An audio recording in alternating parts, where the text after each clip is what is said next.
Vamos ficar de pé, irmãos, vamos abrir a palavra de Deus. Eu gostaria de convidar você a abrir o Evangelho de Mateus, capítulo 23, a partir do verso 1. Hoje nós vamos para o 6º episódio da 2ª temporada, chamada Coadjuvantes, da série 4 Olhares.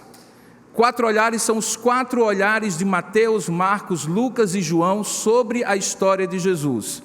Esses 4 olhares ficaram registrados nos evangelhos que nós temos aqui, que abrem o Novo Testamento.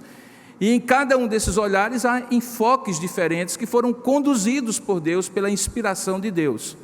Hoje pela manhã nós falamos de um grupo de coadjuvantes que eu chamei de os políticos poderosos, com os quais Jesus teve que lidar, e particularmente no momento crucial em que ele foi julgado, que foi Pôncio Pilatos. Se você não esteve pela manhã ou não participou, vá lá no canal oficial da igreja, certamente a mensagem vai lhe abençoar. Hoje à noite, eu vou ver o outro lado do poder com o qual Jesus teve que lidar, no dia a dia, que foi o poder religioso. E antes que alguém ache estranho, porque um religioso, num espaço religioso, falando eventualmente e denunciando eventualmente as falhas do poder religioso, o que nós entendemos é que Deus, sim, pode expressar-se, revelar-se por meio de um conjunto de rituais, de cerimônias, como Ele fez no Antigo Testamento e Novo Testamento, mas Deus não está preso à religião. A religião dele é a revelação que Ele fez na sua palavra e o relacionamento individual e coletivo com Deus por meio de Jesus Cristo. E é por isso que Jesus lidou com o poder religioso de uma maneira bem distinta e peculiar, e é preciso que a gente aprenda isso hoje. Vamos ler então Mateus capítulo 23, a partir do verso 1, e nós vamos fazer uma leitura um pouco mais longa, espero que vocês aguentem aí em pé. Diz assim a palavra de Deus: Então Jesus falou às multidões e aos seus discípulos: Na cadeira de Moisés se assentaram os escribas e os fariseus. Fazei e guardai, pois, tudo quanto eles vos disserem, porém não os imiteis nas suas obras, porque dizem e não fazem. Eles atam fardos pesados, já difíceis de carregar, e os põem sobre os ombros de homens. Entretanto, eles mesmos nem com um dedo querem movê-los. Praticam, porém, todas as suas obras, com o fim de serem vistos pelos homens, pois alargam os seus filactérios, alongam as franjas das suas roupas religiosas. Amam o primeiro lugar nos banquetes e as primeiras cadeiras nas sinagogas. Amam as saudações religiosas nas praças e serem chamados de mestres pelos homens. Vós, porém, não sereis chamados mestres, porque um só é vosso mestre, e vós todos sois irmãos uns dos outros. A ninguém sobre a terra chameis vosso Pai, porque só um é vosso Pai, aquele que está nos céus. Nem sereis chamados guias, porque um só é vosso guia, o Cristo. Mas o maior dentre vós será o vosso servo. Quem a si mesmo se exaltar, será humilhado, e quem a si mesmo se humilhar, será exaltado. Ai de vós, escribas e fariseus hipócritas, porque fechais o reino dos céus diante dos homens. Vós não entrais, nem deixais entrar os que estão entrando. Ai de vós, escribas e fariseus hipócritas, porque devorais as casas das viúvas e, para o justificar, fazeis longas orações e por isso sofrereis juízo muito mais severo. Ai de vós, escribas e fariseus hipócritas, porque rodeais o mar e a terra para fazer um prosélito, e uma vez feito, o tornais filho do inferno 2 vezes mais do que vós. Ai de vós, guias cegos, que dizeis: quem jurar pelo santuário, isso é nada, mas se alguém jurar pelo ouro do santuário, fica obrigado pelo que jurou. Insensatos, cegos, pois qual é maior, o ouro ou o santuário que santifica o ouro? E vós dizeis: quem jurar pelo altar, isso é nada. Quem, porém, jurar pela oferta que está sobre o altar, fica obrigado pelo que jurou. Cegos! Qual é a maior, a oferta ou o altar que santifica a oferta? Portanto, quem jurar pelo altar, jura por ele e por tudo que sobre ele está.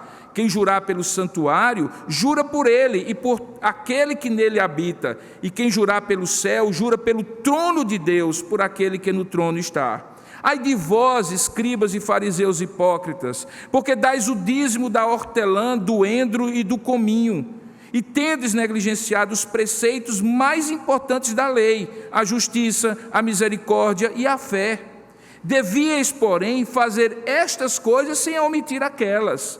Guias cegos, que coais o mosquito e engolis o camelo. Ai de vós, escribas e fariseus, hipócritas, porque limpais o exterior do corpo e do prato, mas estes, por dentro, estão cheios de rapina e intemperança. Fariseu cego, limpa primeiro o interior do teu corpo, para que também o seu exterior fique limpo. Ai de vós, escribas e fariseus hipócritas, porque sois semelhantes aos sepulcros caiados, que por fora se mostram belos, mas interiormente estão cheios de ossos de mortos e de toda imundícia. Assim também vós exteriormente pareceis justos aos homens, mas por dentro estáis cheios de hipocrisia e de iniquidade. Ai de vós, escribas e fariseus hipócritas, porque edificais os sepulcros dos profetas, adornais os túmulos dos justos, e dizeis: se tivéssemos vivido nos dias de nossos pais, não teríamos sido seus cúmplices no sangue desses profetas. Assim, contra vós mesmos, testificais que sois filhos daqueles que mataram os profetas. Enchei vós, pois, a medida de vossos pais, serpentes, raça de víboras, como escapareis da condenação do inferno? Por isso, eis que eu vos envio profetas, sábios e escribas. A uns matareis e crucificareis, a outros açoitareis nas vossas sinagogas, e perseguireis de cidade em cidade, para que sobre vós recaia todo o sangue justo derramado sobre a terra, desde o sangue do justo Abel até o sangue de Zacarias, filho de Baraquias, a quem matastes quando ele estava entre o santuário e o altar. E em verdade eu vos digo que todas essas coisas hão de vir sobre a presente geração. Que Deus abençoe e aplique a sua palavra ao nosso coração, queridos irmãos. Ainda de pé, vamos orar e pedir a Deus a sua bênção. Ó Deus amado e querido Pai, esse texto da Tua palavra nos faz tremer diante da intensidade do juízo que o Teu Filho Jesus roga que seja feito sobre a religiosidade hipócrita que Ele via nos seus dias aqui na terra.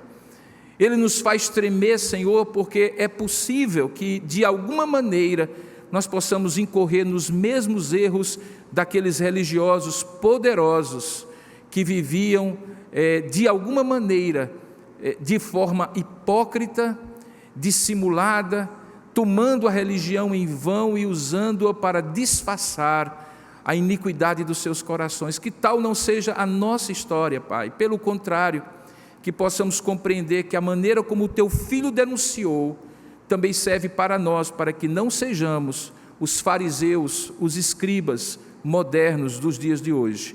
Abençoa-nos, ó Pai, e fala ao nosso coração, nos esclarecendo pela Tua palavra e edificando o nosso coração. É o que nós oramos e Te agradecemos, em nome e para a glória do nosso Senhor Jesus. Amém. Podemos sentar, queridos.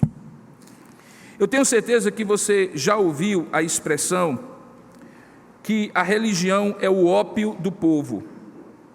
Essa expressão que foi proferida e que está associada ao marxismo, particularmente ao livro de Marx, Crítica da Filosofia do Direito, de Hegel, escrito em 1843,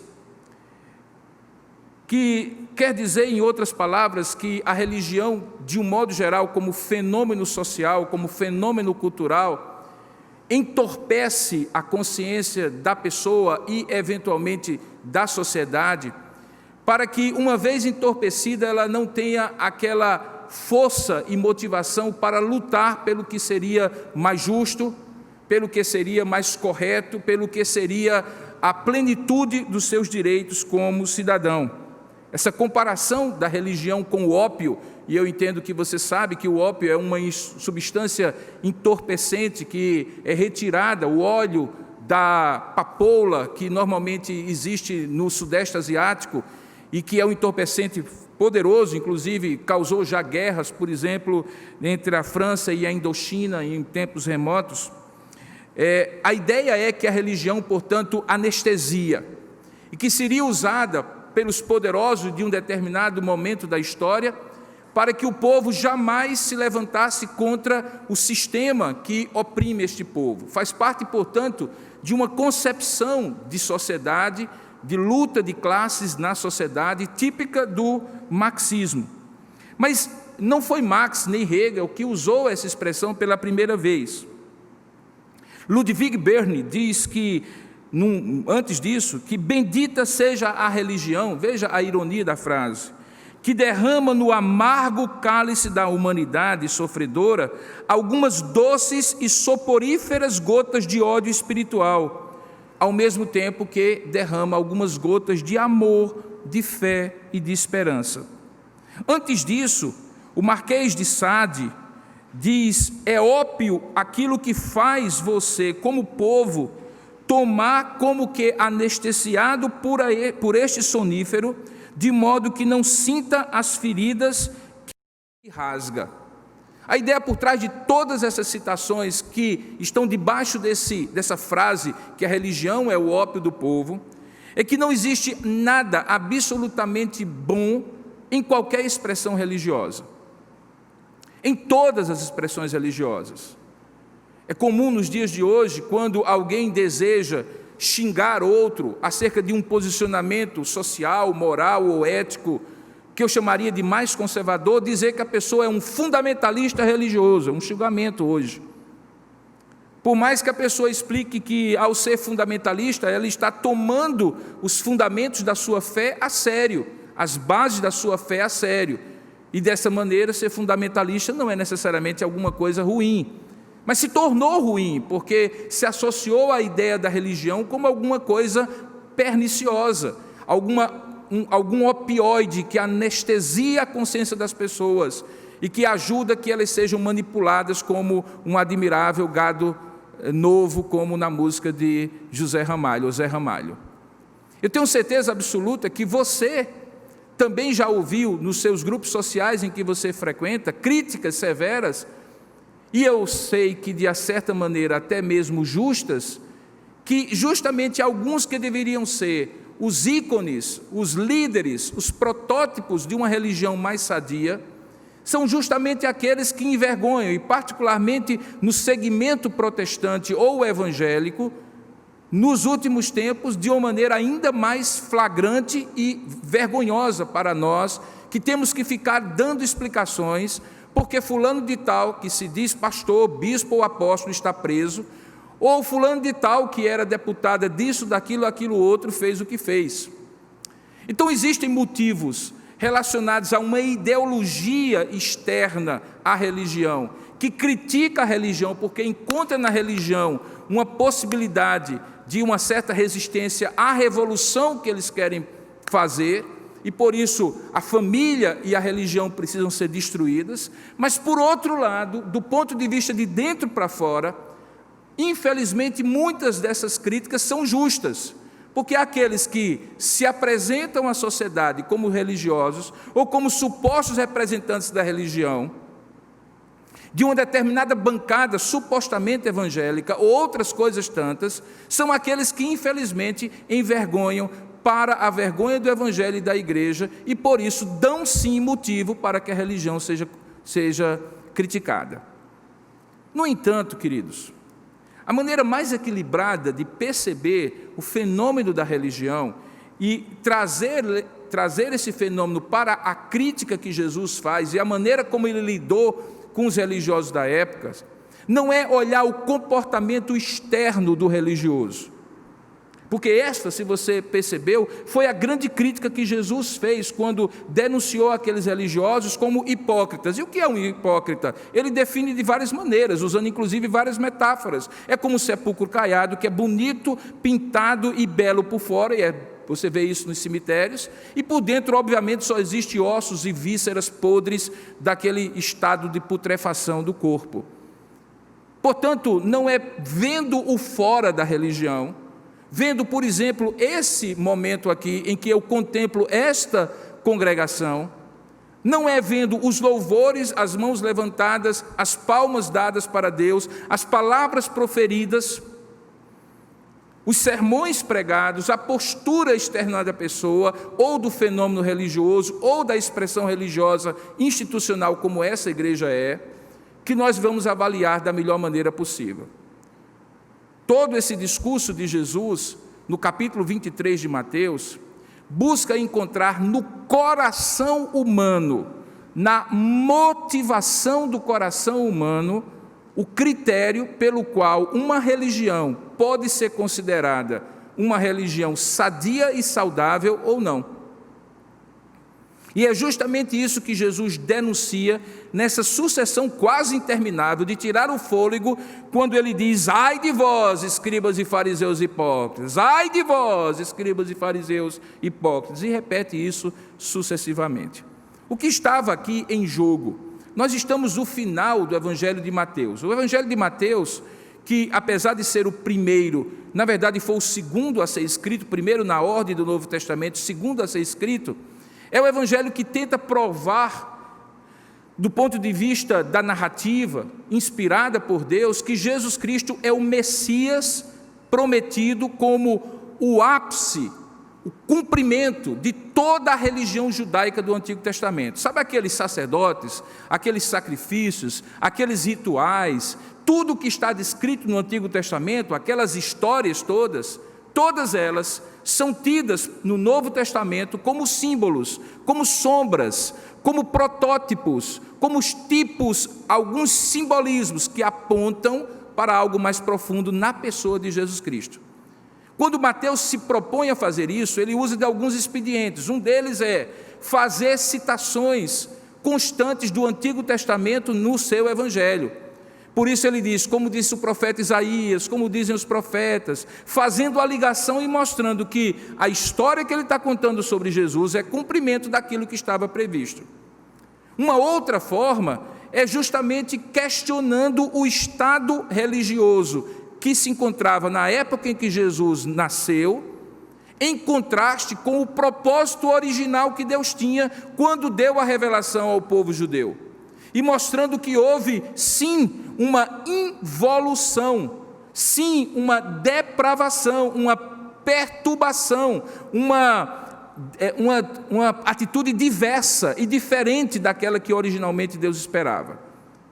Essa era a razão, inclusive, para que um outro evangelista dissesse que Jesus veio para o que era seu, João capítulo 1, verso 11, mas os seus, que eram os religiosos judeus que o receberam, não o receberam, pelo contrário, não creram nele, e então, por isso, Deus, na sua divina providência, deu a todos quantos crerem o direito de serem chamados filhos de Deus. Havia, portanto, uma rejeição na pessoa de Jesus como uma pedra que para alguns é o ângulo da edificação espiritual, mas para outros é uma pedra de escândalo, que as pessoas batem e tropeçam, porque não conseguem se firmar sobre ela, tentando se firmar, no entanto, sobre a sua própria religiosidade. Jesus, portanto, é descrito aqui por Mateus como aquele que no final do Evangelho, veja, nós estamos em Mateus capítulo 23, poucos capítulos depois, você vai encontrar Jesus, a essa altura, já sendo, logo depois, preso, proferindo o seu sermão escatológico de Mateus capítulo 24, sendo traído, e toda aquela história que nós estamos narrando nessa série. No capítulo 23, Jesus, então, profere uma espécie de mini-sermão.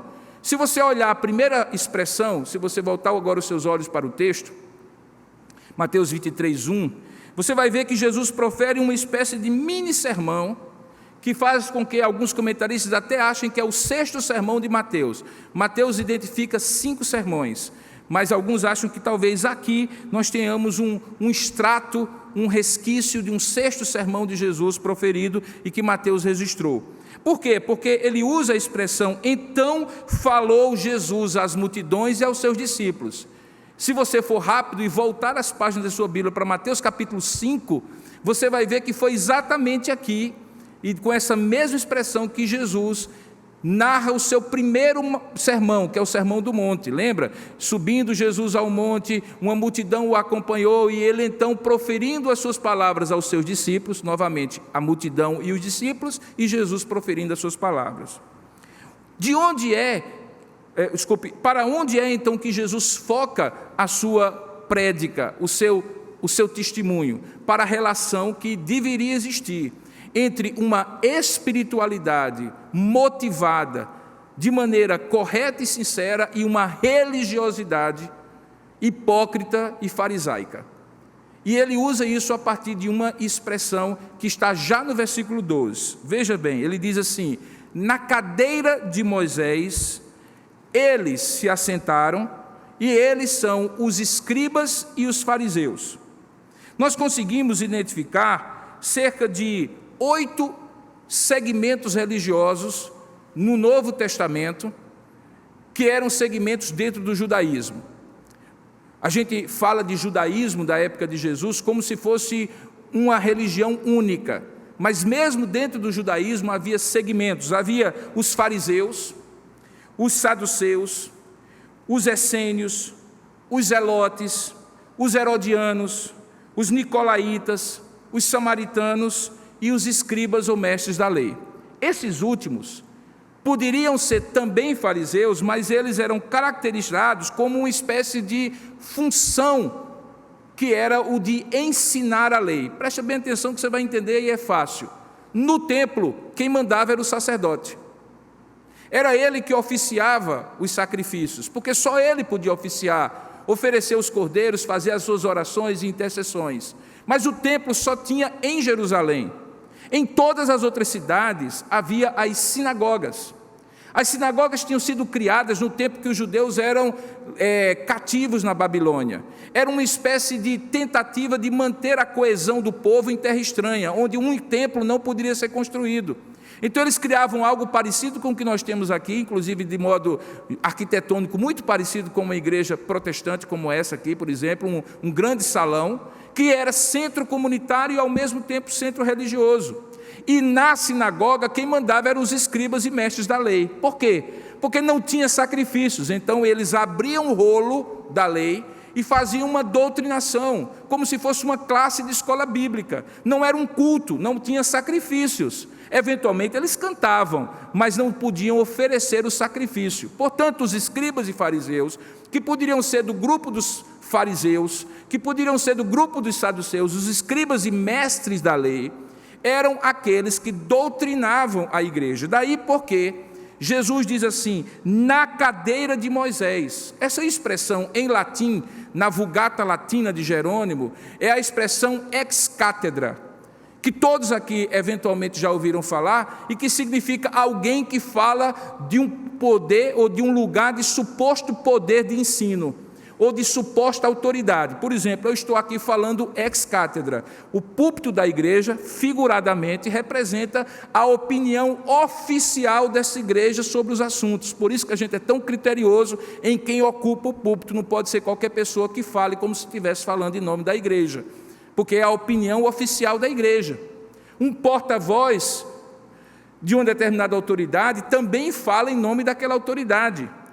Um catedrático de uma determinada disciplina ou de um determinado conteúdo ou área de conhecimento na universidade também fala ex cátedra. O que significa ex cátedra? Um lugar de suposta autoridade absoluta para falar determinadas coisas e posicionar-se de determinada maneira. Quando os escribas e mestres da lei sentavam na cadeira de Moisés, não era uma cadeira literalmente, era porque em cada sinagoga havia um lugar parecido com, algumas vezes, como nós temos Santa Ceia, ou em algumas igrejas mais tradicionais, onde já existe a mesa da comunhão fixa e definitiva, e existem cadeiras. Aquelas cadeiras existiam na sinagoga, e uma delas era daquele que era o responsável pela sinagoga, o chefe da sinagoga. A gente tem, por exemplo, no Novo Testamento, o nome de um identificado, Jairo. Jairo era o chefe da sinagoga, e Jesus operou um milagre na família dele. O que era o chefe da sinagoga? Era o sujeito que era responsável por aquela congregação, por aquela sinagoga. Ele era obrigado a conhecer a lei, falar da lei de Moisés como se fosse o próprio Moisés falando. O que Jesus denuncia? Jesus denuncia que na cadeira de Moisés, que estava espalhada em todas as sinagogas da sua época, se assentavam muitos escribas e fariseus. E a grande questão era, aqueles que iriam para aquela igreja, para aquela sinagoga, como deveria ser a relação que eles deveriam ter com aquela figura de suposta autoridade catedrática sobre a lei de Moisés. Seria o equivalente a perguntar assim: vocês que estão aqui em Tambaú, como deve ser a relação de vocês com os pastores da igreja que ensinam para vocês? Ou seja, como é que aquela pessoa que é religiosa de uma determinada congregação deve relacionar-se com as figuras de autoridade religiosa daquela congregação? E veja as recomendações que Jesus faz. No versículo 3, ele diz assim: fazei e guardai tudo quanto eles vos disserem. Ou seja, o que eles disserem, que obviamente eles só podiam dizer baseado na lei de Moisés, era para ser obedecido, porque era verdade. E a verdade de Deus é verdade de Deus na boca de quem quer que seja. Da mesma maneira como a mentira sempre será mentira do diabo, mesmo que seja proferida pela boca de um religioso, de um pastor ou de qualquer outra pessoa. Verdade é verdade de Deus, porque Deus é o Deus da verdade. Mentira é mentira de Satanás, porque ele é mentiroso, diz a palavra em João capítulo 8, desde o princípio. O que ele estava dizendo é: separe aquilo que é falado daquela pessoa. Quando você olhar para aquela pessoa, separe primeiramente o que ela diz, para que, sendo aderente, alinhada com a verdade, seja aceita. Fazei e guardai tudo quanto eles vos disserem. Mas porque Jesus conhecia a motivação dos escribas e dos fariseus, dos mestres da lei, veja o complemento da frase. Ele diz assim: porém, não os imiteis nas suas obras. E aqui é que a gente encontra a primeira contradição possível de uma vida religiosa falsa. É você acreditar no que é certo, mas viver de maneira contraditória ao que é certo. Agora, queridos, isso é um problema que cada um de nós pode enfrentar, porque todos nós somos falhos e imperfeitos. Nem tudo aquilo que nós dizemos crer com a nossa boca, infelizmente somos congruentes e coerentes na maneira como nós fazemos. Temos as nossas contradições. Elas precisam ser flagradas, tratadas, analisadas, cada um diante de Deus, reavaliadas e mudadas para que elas sejam aderentes e de forma que aquilo que eu falo seja aquilo que eu creio, e aquilo que eu falo e que eu creio seja aquilo que eu vivo. Isso se chama coerência, autenticidade, integridade. E para alguém que fala em nome de Deus, isso é fundamental. O problema é que no caso deles, eles não eram apenas pessoas que sentavam na igreja, que tinham que ter essa coerência, sem dúvida alguma, mas eram pessoas que guiavam os outros na doutrina. E aqui existe um princípio, é que quanto maior a responsabilidade e o privilégio, menor o cabresto. Se você tem suas contradições entre crer e viver, elas têm um impacto que é limitado às suas relações. Mas quando um líder religioso tem as suas contradições entre aquilo que crê, fala e vive, o impacto disso é geral sobre toda a comunidade. Por isso que quanto maior o privilégio, quanto maior a altura, maior a queda e, consequentemente, maior o impacto disso. E Jesus flagrava nos fariseus, mestres e escribas da lei, esse perigo, porque ele dizia assim: façam e guardam tudo quanto eles vos disserem, porém não os imiteis. Por quê? Porque eles dizem e não fazem. Então, a partir do verso 4, ele vai agora detalhar as contradições desse tipo de religiosidade. Por exemplo, em primeiro lugar, ele diz que é uma contradição entre aquilo que eu exijo de mim e aquilo que eu exijo dos outros, e que desemboca numa palavra chamada legalismo. Veja como fica claro, verso 4, ele diz assim: eles atam fardos pesados e difíceis de carregar e põem sobre os ombros dos homens, mas eles mesmos nem com o dedo querem movê-los. Ou seja, a regra que eu imponho ao outro não é a regra pela qual eu vivo. E o nome disso é legalismo. Legalismo é quando eu sou extremamente ácido e exigente sobre os outros e extremamente leniente e complacente comigo. O erro dos outros é crasso, precisa ser castigado. O meu erro pode ser entendido, compreendido, relativizado. Ora, irmãos, se isso é algo inaceitável entre irmãos, muito mais inaceitável é quando um líder religioso impõe sobre os outros aquilo que ele deveria fazer, mas ele mesmo não faz, porque ele é modelo, e nesse caso ele está modelando o legalismo, modelando a hipocrisia. Ele está ensinando como usar a religião como uma forma de atingir e obrigar os outros, mas desobrigar-se a si mesmo. E Jesus então denuncia isso como uma forma pela qual eles eram incoerentes. A segunda forma está no versículo 5. A primeira é o legalismo. A segunda é aquela atitude de fazer para que os outros vejam, que eu chamo de exibicionismo religioso. O primeiro é o legalismo religioso. O segundo é o exibicionismo religioso. Veja o verso 5, ele diz assim: praticam, porém, todas as suas obras com o fim, esse é propósito, a fim de que serem vistos dos homens. E como é que eles faziam isso? As suas vestes religiosas, se você teve a oportunidade, ou vai ter a oportunidade em algum momento de conviver num lugar onde tem muitos judeus, e particularmente em Israel, judeus ortodoxos usam determinadas roupas, especialmente nos dias sagrados, entre os quais o sábado, que tem filactérios, franjas nas roupas, inclusive algumas que descem da roupa pela calça, pelo lado de fora, são tirinhas que são colocadas, assim como eles têm aqueles cabelos mais compridos na têmpora. Aquilo ali tem a ver com uma interpretação literal que era usada com frequência da lei de Moisés, que dizia que a lei do Senhor deveria estar na nossa testa, na nossa mente, era uma figuração, mas eles interpretaram literalmente. Deveria estar nas nossas mãos, deveria estar nos nossos pés. Então eles interpretam literalmente e fazem pequenas caixinhas de couro e colocam na testa para dizer que a lei está na sua mente. Colocam na mão, amarradas pelo braço, e você encontra isso no Muro da Lamentação, se você procurar a imagem na internet você vai ver, para dizer que as suas mãos, as suas ações práticas também estão voltadas e guiadas pela lei. E muitas vezes nas pernas também descem pedaços com pequenos escritos da Escritura do Antigo Testamento, para dizer que os seus passos caminham na direção da retidão e da justiça. Obviamente que quando alguém tinha somente um versículozinho aqui minguado, escorrendo na perna, ou somente num braço e não no outro, e outro tinha 4, 5, 6, 7, 8, 9, uma mega de uma caixa de couro, o tamanho da testa do sujeito, e assim por diante, todo mundo que olhasse diria assim: aquele é mais piedoso do que o primeiro.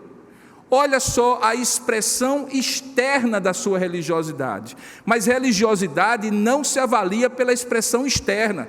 Tem muita gente em domingo à noite levantando os braços, com os olhos revirados como se estivessem em adoração, e saindo dali para um motel com aquela pessoa que ele namora ou que ela namora.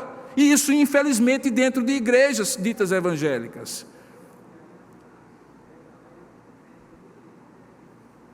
Há muita gente que vai eventualmente ocupar, espero não essa plataforma aqui da igreja de Tambaú, mas outras tantas, que no domingo à noite vão expressar louvores com a Bíblia deste tamanho, debaixo do braço de Genebra, com todos os comentários de um bom calvinista reformado, mas amanhã vai fazer um negócio mal feito, enrolando e enganando uma pessoa na sociedade.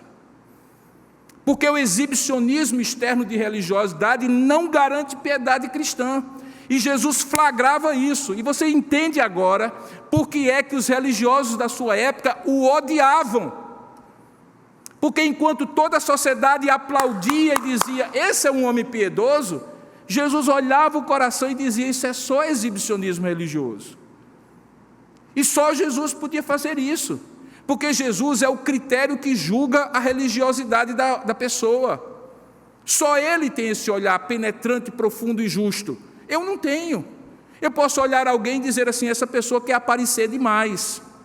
E nos tempos de subcelebridades virtuais que nós encontramos hoje, em que cada um faz um vídeo mais mirabolante, prega de um jeito mais mirabolante, inventa cada história mirabolante para conquistar seguidores, é muito fácil eu cair no erro de julgar essas pessoas. Talvez elas sejam apenas estapafúrdias demais, histriônicas demais. Mas também pode ser que não, pode ser que se enquadrem exatamente aqui, que praticam, porém, as suas obras com o fim de serem vistos dos homens, pois alargam os seus filactérios e alongam as suas franjas. Religiosamente se exibem também quando amam o primeiro lugar, e ninguém aqui fique, por favor, ofendido, porque eu não estou falando de vocês aqui, viu? Eu sempre, quando prego desse texto, eu fico pensando assim, eu acho que a pessoa da primeira fila vai dizer assim, o pastor resolveu me pegar para Judas hoje, e vai falar de mim. Não necessariamente. No caso deles, era assim, eles entendiam que quem estava na frente era mais importante do que quem ficava para trás. Então o sujeito que se achava líder religioso e mais piedoso, ele vinha logo para as cadeiras da frente, para que todos olhassem e dissessem assim, ali estão os líderes. Sinceramente, é algo muito semelhante ao que eu vejo em algumas congregações, quando as pessoas mais supostamente religiosas compõem verdadeiras filas de cadeiras, de obreiros, de apóstolos, de bispos, de pastores, e há um verdadeiro séquito aqui na frente, como se houvesse um clero e um povo, o clero e os leigos, alguma coisa muito parecida com a Igreja Católica Apostólica Romana, e que não é bíblico. Todos nós aqui, eu sento naquela cadeira, o pastor Tiago senta naquela cadeira, os presbíteros sentam naquela cadeira, e só sentamos nessas cadeiras aqui, como oficiais para ministrar a Santa Ceia, porque existe um sacerdócio universal dos crentes que faz com que um pastor seja ovelha crente do mesmo jeito que vocês, apenas Deus o chamou para ministrar a palavra. Perceba, porém, que Jesus flagra o exibicionismo no lugar onde eles queriam sentar, na roupa que eles usavam e nos títulos que eles davam uns aos outros. Veja, ele diz assim, vós, porém, não sereis chamados mestres, porque um só é vosso mestre, verso 8, e vós todos sois irmãos, isso que eu estou falando. A ninguém sobre a terra chameis de vosso pai, porque um só é vosso pai, aquele que está nos céus. E nem sereis chamados de guias, porque um só é vosso guia, o Cristo. Mas o maior dentre vós será o vosso servo. E quem a si mesmo se exaltar será humilhado, e a quem a si mesmo se humilhar será exaltado. Então veja, Jesus diz que eles viviam a incoerência de sentar na cadeira de Moisés, ensinar a verdade, mas não viver a verdade, que o povo deveria fazer e guardar o conceito, o ensino e viver a vida com Deus, mas não deveriam imitar as suas obras, porque nas suas obras eles eram hipócritas, diziam e não faziam. E eles faziam isso pelo legalismo religioso de atar fardos e exigir dos outros o que eles mesmos não faziam, e pelo exibicionismo religioso, de fazer com que as pessoas os reconhecessem externamente, pelos lugares que eles ocupavam na sinagoga, pelas roupas que eles usavam, pelos títulos que eles chamavam uns aos outros. Tendo dito isso, a partir do verso 13, Jesus resolve baixar a borduna naqueles sujeitos. E ele profere uma série de ai de vós. O ai de vós, eu vou dizer mais ou menos, eu sei que tem outras pessoas aqui que não são da região Nordeste, então vão lembrar que uma das coisas características nossa é quando a gente usa a expressão eita, né? Eita! Então o eita é parecido com o ai de vós. Só que tem uma outra palavra que poderia ser usada na linguagem nordestina e que não é muito apropriado para um pastor usar no púlpito, que seria eita gota. Mas é mais ou menos isso que Jesus está dizendo aqui, quando ele diz ai de vós. E aí ele aponta uma série de ai de vós. Esses ai de vós eram expressões precatórias ou imprecatórias. Existem salmos imprecatórios que são salmos em que Deus não abençoa, Deus emite o seu juízo. Deus profere uma maldição pela desobediência, pela incredulidade, pelo coração duro de determinadas nações, de determinada parcela do povo de Deus. E aqui Jesus resgata essa expressão, e o meigo nazareno, o amoroso nazareno, o Jesus que é amoroso e de fato nessa hora é tomado pelo zelo divino, porque, queridos, o que estava em jogo era como Deus iria ser visto por meio desses religiosos, porque a questão é essa, você está entendendo? O problema não é que o sujeito desgraçava a vida somente dele vivendo uma religiosidade falsa, era que ele induzia outros a verem Deus de maneira distorcida, e o zelo de Deus tomou o coração de Jesus e disse: não! Ai de vós, vocês são raça de víboras, vocês são inomináveis. Ai de vós, quando alguém olhar para você, pastor Robson, bispo Robson, apóstolo Robson, querubim Robson, arcanjo Robson, porque o título agora está subindo, daqui a pouco vai ter semideus Robson, e as pessoas olharem para você e não verem coerência nem integridade na sua vida. Eles podem ver suas falhas, seus pecados, mas não podem ver um coração que engana o povo, dizendo que está fazendo aquilo que não está fazendo, vivendo de maneira incoerente e incongruente as coisas de Deus, porque as pessoas vão olhar para você, Robson, e vão dizer: ah, é esse Deus que admite esse tipo de hipocrisia? Esse Deus eu não quero.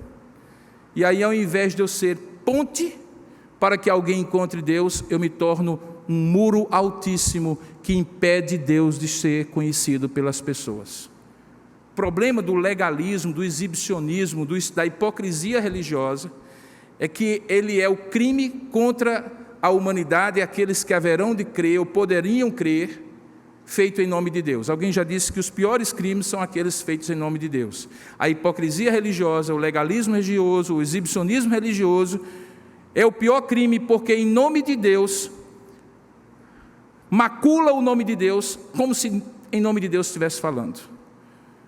E é nesse sentido, e agora eu resgato uma expressão de hoje pela manhã para quem esteve ou quem assistiu, quando Jesus, diante de Pôncio Pilatos, diz assim: olha, nenhuma autoridade você tem sobre mim, se do céu não lhe fosse dado. Mas fique sabendo do seguinte: pior pecado tem aqueles que lhe entregaram a mim, aqueles que me entregaram a ti. Está lá no texto que nós lemos de João capítulo 19. E quem eram esses? Anás e Caifás, os sacerdotes da época de Jesus. Por quê? Eles sabiam a verdade, sabiam que o problema deles com Jesus era inveja religiosa, era o fato de que Jesus apontava os erros, porque conhecia as motivações deles, e eles usaram do subterfúgio religioso, supostamente por motivos religiosos, para se livrarem de Jesus usando o poder político. E como eu disse pela manhã, quando o poder político e o poder religioso se unem ao longo da história da humanidade, só coisa ruim aconteceu. Só coisa ruim.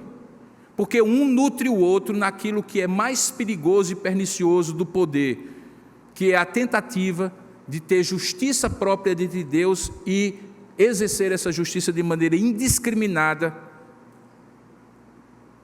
discricionária, particularizada, segregadora, discriminadora sobre todos. E isso o poder político e o poder religioso, nesse aspecto, são exatamente iguais. Se tempo eu tivesse, eu iria detalhar todos esses ais, do versículo 13 até o versículo 29. Mas se você tiver tempo, você vai perceber que existe um fio condutor em todos eles. Em todos eles existe a primeira expressão, ai de vós, e aí, preste bem atenção, Jesus não está condenando a religiosidade de um modo geral. Veja como ele é incisivo, ele usa a segunda pessoa do plural, que nos permite, no discurso direto, dizer e distinguir pessoas de pessoas. Quando eu digo assim, vocês que estão do lado direito, ai de vós que estão do lado direito, eu estou distinguindo, pelo uso da segunda pessoa do plural, no discurso direto, os outros que não estão do lado direito. Compreende isso? Então, quando Jesus diz, ai de vós, vós quem? Ele qualifica com um aposto, escribas e fariseus, ou escribas e mestres da lei. Então ele está dizendo assim, que é possível que dentro daquela religiosidade, alguns em particular, que ele nomeia como escribas e fariseus hipócritas, recebam a maldição de Deus, o ai de Deus, o eita gota de Deus, quando Deus profere aquelas palavras por meio do seu Filho. Essa é a primeira coisa comum de todos os ais. A segunda coisa comum é que você percebe que o que Jesus está flagrando é a motivação errada. E aí eu volto ao começo para poder fazer o fechamento do meu sermão. Como é que a gente avalia que uma pessoa dentro da igreja presbiteriana de Tambaú, vocês que estão aqui, especialmente todos aqueles que se tornaram membros da igreja, são membros da igreja, podem estar vivendo uma religiosidade hipócrita e farisaica, apesar de serem crentes, e, portanto, poderem estar debaixo desse juízo de Deus, ai de vós, escribas e fariseus, ai de vós, escribas e fariseus, distinguindo daqueles outros que estão aqui, são falhos e imperfeitos, mas não são escribas, nem fariseus, nem mestres da lei, nem hipócritas. São pecadores, mas são íntegros na sua fé diante de Deus. Como distinguir isso? O fio condutor é o fio da motivação. E aqui aprenda uma coisa, é possível fazer coisas certas, da maneira certa, com uma intenção certa, mas de uma motivação errada. E quando você fizer uma coisa certa, da maneira certa, com a intenção certa, mas com a motivação errada, deixa eu lhe dizer uma coisa, a parte da motivação errada na balança pesa mais do que qualquer outra coisa. Porque Deus não pesa comportamentos e palavras, Deus julga as intenções e motivações do coração humano. Pode levantar as mãos e louvar a Deus? Pode. Quem vai dizer se você está fazendo isso porque todo mundo está fazendo e é bonito que se veja feito, ou você está fazendo porque o seu coração está cheio de gratidão e você quer adorar a Deus, e suas mãos não podem ficar coladas no corpo, você quer levantar ao Senhor? É Deus, o único que sonda as motivações. Mas o Deus que sonda as motivações também nos ajuda a sondar as nossas próprias motivações. Ele nos conduz pelo seu Espírito, segundo a sua palavra, a toda a verdade. Ele nos faz lembrar de todas as coisas que Ele tem nos ensinado. Portanto, nós não podemos dizer que estamos nos enganando nas nossas motivações. Pode ser que nós não estejamos percebendo as contradições das nossas motivações na expressão da nossa religiosidade. E por isso precisamos orar como o salmista orou no Salmo 139. Sonda-me, ó Deus, e conhece o meu coração. Prova-me e vê os meus pensamentos. Vê se há em mim algum caminho mau e guia-me pelo caminho eterno. A oração da contrição. De que você não pode confiar no seu coração, porque você pode tentar fazer algo religiosamente bonito, certo, bem supostamente intencionado, e com um propósito bom, mas com a motivação imperfeita. E isso vai poluir como uma gota de podridão num tonel de água clara. Porque este é o poder da corrupção, uma gota só pode contaminar toda a pureza de tantas outras coisas que estejam no mesmo ambiente. Por isso, irmãos, não há como a gente estar num lugar como esse, mesmo num momento festivo, sem o coração da gente estar miudinho. Miudinho. Miudinho não é assim, disperso, sem saber o que está acontecendo. Não, miudinho é assim: meu Deus, eu estou aqui, eu estou na tua presença, o Senhor está vendo tudo, tudo. O Senhor está vendo o meu olhar, a intenção para onde eu virei minha cabeça, o que eu pensei quando eu vi aquela pessoa. Senhor, o Senhor sabe o que é que eu lembrei quando eu cantei aquela música. Senhor, Tu sabes por que eu fiz isso, para dar qual tipo de impressão a quem estava ao meu lado, por que eu respondi daquela forma àquela pessoa.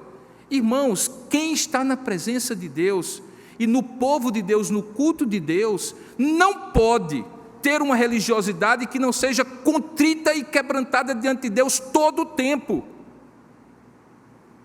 Todo o tempo.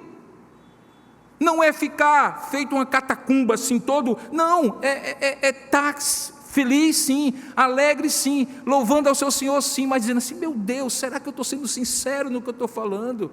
Essa palavra que eu estou ouvindo aí, essa palavra que eu estou ouvindo está realmente decantada no meu coração? Eu estou achando só bonito porque o pastor está pregando? Eu consigo entender que isso vai impactar a minha vida amanhã de manhãzinha quando eu acordar, porque eu me fiz lembrar por essa palavra que determinada atitude que eu tenho tomado está errada e eu vou precisar mudar. Ou então eu vou estar fazendo aqui o culto só porque é costume, eu faço isso, eu oro, depois eu canto, eu levanto, eu fico sentado, eu sei que o pastor vai fazer isso, aquilo, outro, tal, exatamente como os escribas e fariseus. Vê também que Deus sonda essa motivação.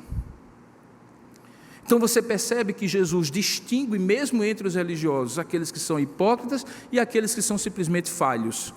Os falhos ele conserta, os hipócritas ele rejeita. Na verdade, há 3 tipos de pessoas com as quais Deus não quer conversa nenhuma, apesar de ele amar e ser compassivo. E eu vou dizer para que você possa fazer o seu tiquezinho e saber se você é uma das 3, porque se você estiver sendo uma das 3, mude, peça a Deus a transformação. Deus resiste aos soberbos, diz a palavra, mas dá graça aos humildes. Resistir a Deus não quer nem saber do soberbo, do autossuficiente.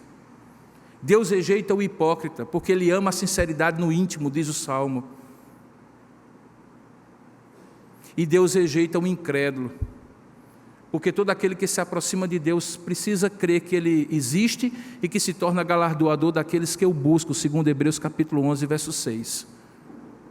Então, se é hipócrita, se é soberbo e se é incrédulo, com ele Deus não trata. Trata com o adúltero, trata com o que eventualmente mente, trata com o que rouba, trata com os pecadores e falhos imperfeitos, como todos nós somos. Quando quebrantados e tocados por Deus, são regenerados e vão sendo santificados e transformados por Deus. Mas não trata com hipócrita, não trata com soberbo, não trata com incrédulo. E era exatamente isso que esses escribas e fariseus eram. Sabe por quê, irmãos? Porque existe uma possibilidade, e esse é que é o ponto final que eu quero enfatizar, que uma religiosidade seja uma religiosidade ateia. Espera aí, pastor, espera aí. Como assim? Como assim? Religião pressupõe que alguém crê em Deus. Como é que alguém pode ser religioso ateu? É porque existe o ateu teórico, que é aquele que concebe intelectualmente que Deus não existe. Mas existe o ateu prático, e esse é mais perigoso do que o ateu teórico. E se tem alguém que tem vocação para ser ateu prático, é um religioso como os escribas e fariseus, hipócrita como eles eram. É aquele que crê que Deus existe, mas vive como se Ele não existisse. Ele pega Deus, coloca dentro de uma caixinha e só abre na igreja, na hora do culto, para fazer as coisas religiosas. Para as coisas religiosas ele crê que é em Deus, mas os negócios dele, o casamento dele, a relação com os filhos, o uso do dinheiro, a maneira como ele se diverte, a concepção que ele tem sobre todas as coisas são absolutamente intocadas. É como se ele vivesse uma realidade religiosa, mas na prática ele não acreditasse que Deus está presente em todas as áreas da sua vida. E muitos desses escribas e fariseus faziam isso, e é justamente esse o aspecto que Jesus coloca. Olha só como Jesus coloca algumas coisas interessantes. Ele diz assim, olha só, verso 14: vocês escribas e fariseus são muito hipócritas. Obviamente que ele não disse nesse tom, eu estou amenizando. Porque olha só, vocês vão lá, tem uma viúva, Vocês vão lá na casa da viúva, vocês comem da comida que a viúva oferece, tiram o dinheiro da viúva, usufrui daquilo que a viúva tiver, e aí para vocês dizerem que não estão explorando a viúva que deveria ser protegida segundo a lei de Moisés, como os órfãos devem ser protegidos, porque a lei de Moisés dizia: eu, o Senhor, sou o Deus dos órfãos e das viúvas, eram aqueles mais vulneráveis na sociedade judaica. Os que deveriam cumprir essa lei iam lá, tiravam o que as viúvas diziam e diziam assim: olha, para compensar e não ficar tão flagrante que a gente explorou, minha velhinha, vamos fazer uma oração?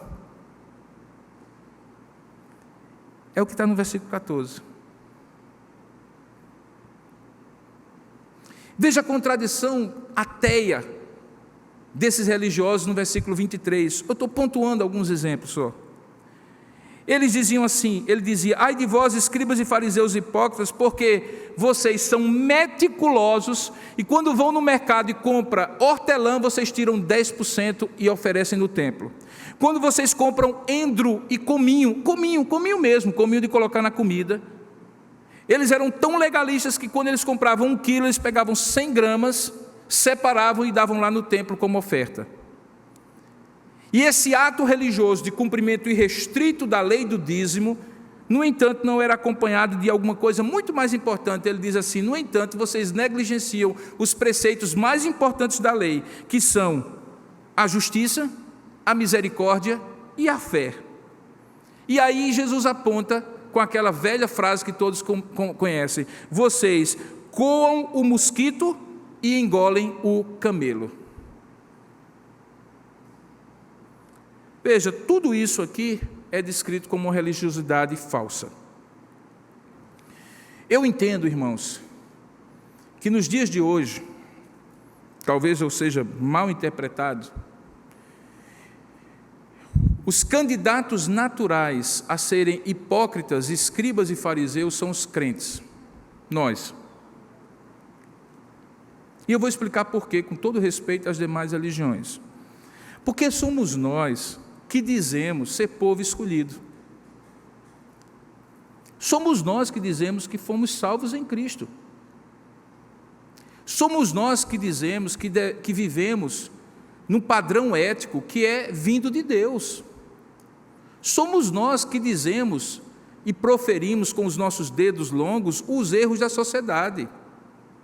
Somos nós. Quando as pessoas criticam os crentes, eu costumo dizer assim: de que vocês se queixam? Foram vocês que estabeleceram esse padrão tão alto que as pessoas esperam de vocês aquilo que vocês dizem que creem. Outros credos religiosos, eventualmente, dizem assim: não esperem muito de mim. Nós é que dizemos: esperem muito de mim. Porque eu sirvo ao Deus vivo, da maneira correta, de acordo com a revelação da palavra. Portanto, eu crio expectativas. E aí eu caio na armadilha, irmãos, de que porque eu crio expectativas, mas se eu não viver autenticamente a minha fé, eu fico mais preocupado que as minhas expectativas sejam vistas pelos homens, para que eles não flagrem as minhas contradições, do que de fato eu viver para Deus e para a glória de Deus diante da face de Deus. O que seria muito mais simples.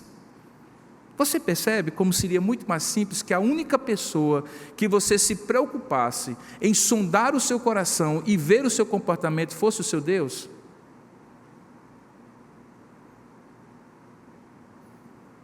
Você percebe como seria muito mais simples que você dissesse assim: Deus, eu quero ser puro de coração diante de Ti. Eu não sei se as pessoas vão entender, mas eu quero que o Senhor se agrade de mim. Eu quero que o Senhor é quem julgue se o que eu estou falando é verdade ou não. Eu não quero mentir para agradar as pessoas, porque elas têm essa expectativa de mim. Eu quero que o Senhor veja o meu coração e eu viva autenticamente diante de Ti, porque eu sei que se eu viver diante de Ti, eu estarei sendo autêntico com a minha fé, e o Senhor sondará o meu coração e verá a Sua bênção sobre mim. A religiosidade saudável é aquela que a gente vive diante da face de Deus e não diante da opinião dos homens. Por isso que algumas atitudes práticas nós poderíamos tirar desta aplicação. Sabe lá no seu ambiente de trabalho? Sabe lá na sua faculdade? Na sua vizinhança? Arrote menos que você é crente, viva mais a vida de um crente.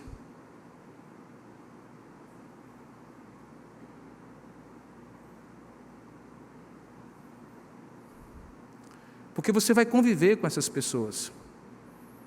E se você já chega com o seu cartaz, dizendo que você é crente, mais à frente, você não terá compreensão alguma, pelo contrário, você terá o dedo acusatório quando nas suas falhas e imperfeições você errar, mas você já arrotou a vida toda que você era crente.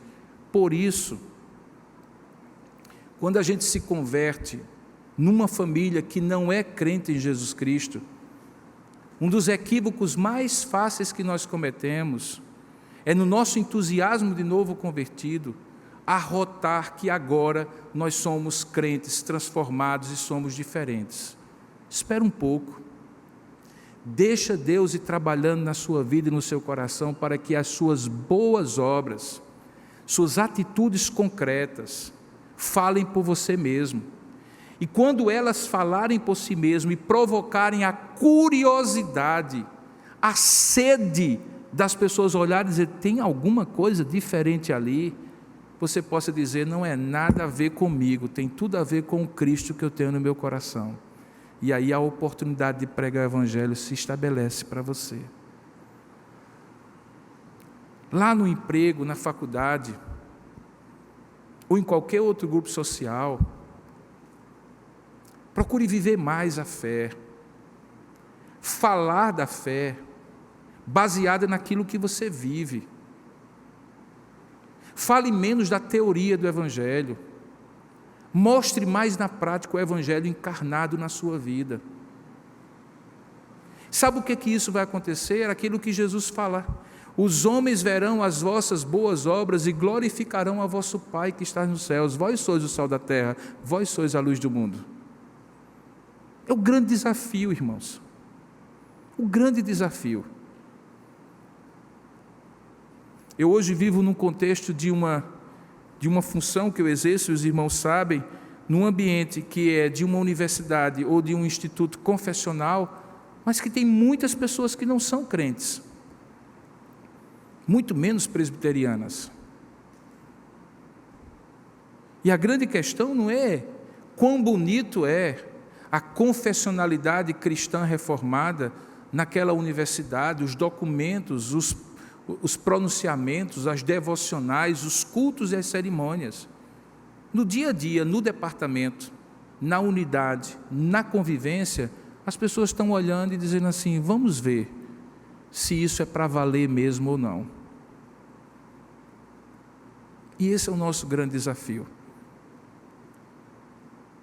Que adianta o nosso país ter experimentado nos últimos anos o maior crescimento do segmento evangélico em toda a sua história, ter a maior quantidade de representantes políticos em todos os níveis da sua história? Que adiantou se o Brasil só piorou do ponto de vista moral e ético e, infelizmente, para nossa vergonha e tristeza, alguns daqueles que deveriam estar lá para transformar se locupletaram. Eu até imagino que já entraram com essa intenção de fazer exatamente o que todos faziam. Eu olho para frente e vejo assim, sabe, irmãos, e eu encerro com essa palavra. Os tempos futuros, se Deus nos der vida e saúde, se Jesus Cristo não voltar hoje, agora, daqui a pouco, serão anos muito difíceis para quem é crente. Eles não serão difíceis porque haverá grandes perseguições, talvez até haja. Eles serão difíceis porque cada vez mais, conforme diz a palavra, tudo o que está acontecendo separará quem é e quem não é de fato crente em Jesus Cristo. e não tem a ver com adesão religiosa, você vai entender? Portanto, não se entristeça se você tiver que admitir, como eu hoje admito com tranquilidade, que o fato de alguém ser protestante, reformado, evangélico, presbiteriano no Brasil hoje, não significa que essa pessoa tem uma imunidade e um passaporte de validação da sua religiosidade. Não.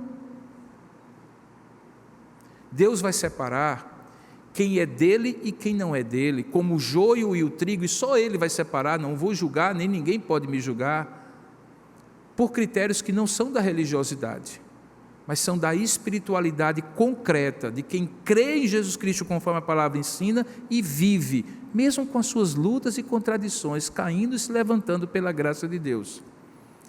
A pergunta que eu lhe faço é: de que partido religioso você quer fazer parte?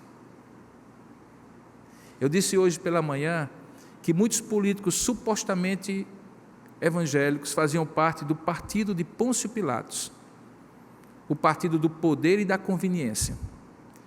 E eu quero dizer que muitos religiosos, queira Deus que nenhum de nós que está aqui, também podem fazer parte do partido dos fariseus, hipócritas e escribas da lei. Mas Deus vai chamar para si um povo, um remanescente fiel. E aí, irmãos, eu quero lutar até o último dia da minha vida para estar nesse grupo, vivendo uma espiritualidade e uma religiosidade sadia, motivada por Deus, não pelo legalismo, não pelo exibicionismo, mas pela integridade diante de Deus. Você quer fazer parte desse grupo? Sinceramente, você que é crente, mas você quer assumir um compromisso e dizer assim: eu quero isso, eu quero isso, eu quero que Deus me ajude para ser íntegro na minha fé, na minha vida cristã. Se eu cair, eu quero estar quebrantado para Deus me consertar, mas eu não quero ser hipócrita, de viver uma verdade que não é a verdade de Deus, é só para os outros verem. Eu não quero arrotar santidade, arrotar religiosidade, eu quero viver uma vida com Deus. Se você gostaria de fazer essa oração, pedindo a graça de Deus, para vivenciar essa realidade, eu gostaria de lhe convidar a fazer um gesto. O gesto não significa muita coisa, você pode até fazer e não significar nada, mas os gestos têm um poder de me conduzir a concretamente fazer isso.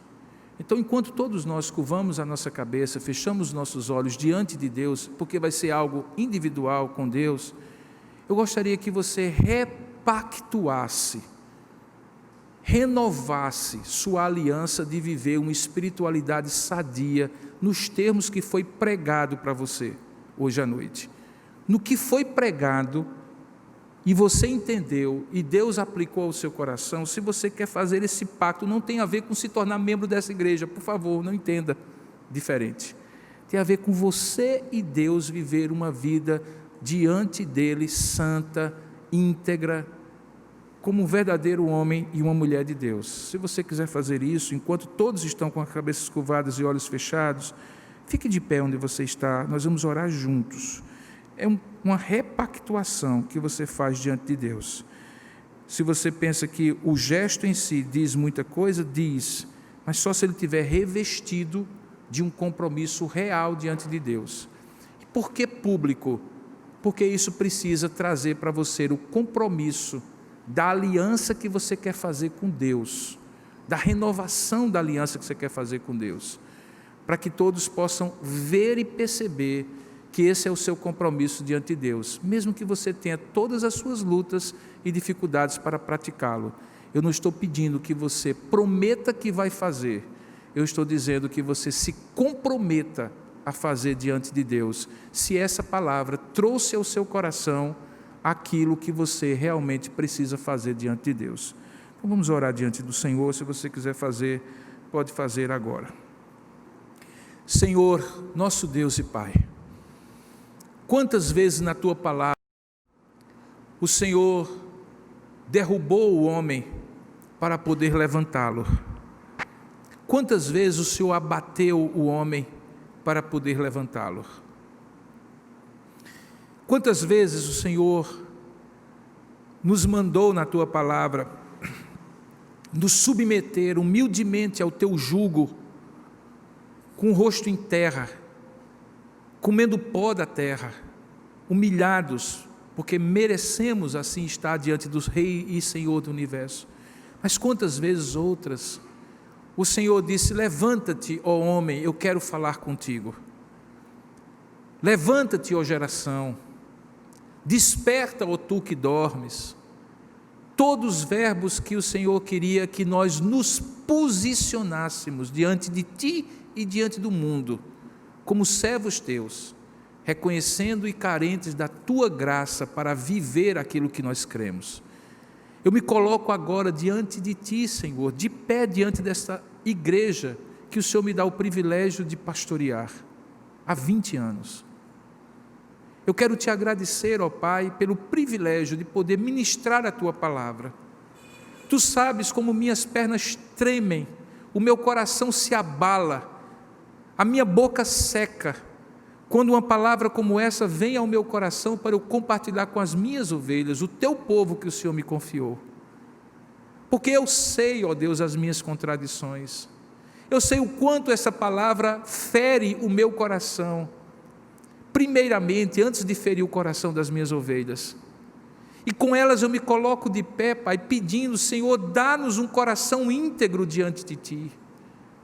Como Teu povo, independentemente de sermos pastores, presbíteros, diáconos, povo de Deus, como Teu povo nesta geração, diante do caos social, diante das acusações, muitas vezes justas, da sociedade, em relação à nossa fé, não aquilo que cremos, mas aquilo que não vivemos. Nós, como Teu povo, clamamos a Ti, ó Deus, que o Senhor não diga sobre nós: ai de vós. Nós não queremos estar no partido dos escribas e fariseus, nós queremos ser servos íntegros Teus, e por isso queremos repactuar aquele compromisso que fizemos, de sermos Teus, não termos outros deuses diante de Ti, não tomarmos o nome do Senhor nosso Deus em vão, santificarmos para Ti um dia de descanso, não fazer imagens de escultura, não as adorar, não servi-las. Ó Deus, nos ajuda a não adulterar, não falsear a verdade, não furtar, não cobiçar, não dizer falso testemunho. Todas as repercussões e desdobramentos desses mandamentos, todas as aplicações do dia a dia, e que nós, pelo Teu Espírito, temos, na hora em que estamos fazendo, certeza que estamos pecando, que o Senhor nos livre disso. Levanta no povo, no meio do Teu povo, um povo santo, não santo farisaico, não santo religioso, santo íntegro, verdadeiro diante de Ti, vivendo segundo a Tua vontade. E que esses, particularmente, que estão tocados pela Tua palavra, quer sentados ou em pé, o Senhor que os sonde, possam dizer: Senhor, eu quero viver uma vida íntegra diante de Ti, eu não quero ouvir o ai de vós, eu não quero fazer parte desse partido religioso. Ajuda-nos pelo Teu Espírito, ensina-nos, continua instruindo, podando o nosso coração enganoso, flagrando os ídolos do nosso coração. Nós estamos aqui sim para sermos confrontados e transformados por Ti, e por isso pedimos a Tua bênção e a Tua graça sobre os Teus filhos, sobre o Teu povo que se congrega nesta igreja, sobre o Teu povo na face da terra, particularmente o nosso país, nesses tempos difíceis que nós enfrentamos e ainda vamos enfrentar muito mais. Que a integridade do Teu povo seja a luz do mundo e o sal da terra, para que muitos Te conheçam, independentemente das características religiosas e expressões religiosas que esta fé tiver no mundo. Abençoa-nos, ó Pai, para que vivamos de maneira íntegra diante de Ti. É o que nós oramos e Te agradecemos, em nome de Jesus. Amém e amém. Pode sentar, meu irmão.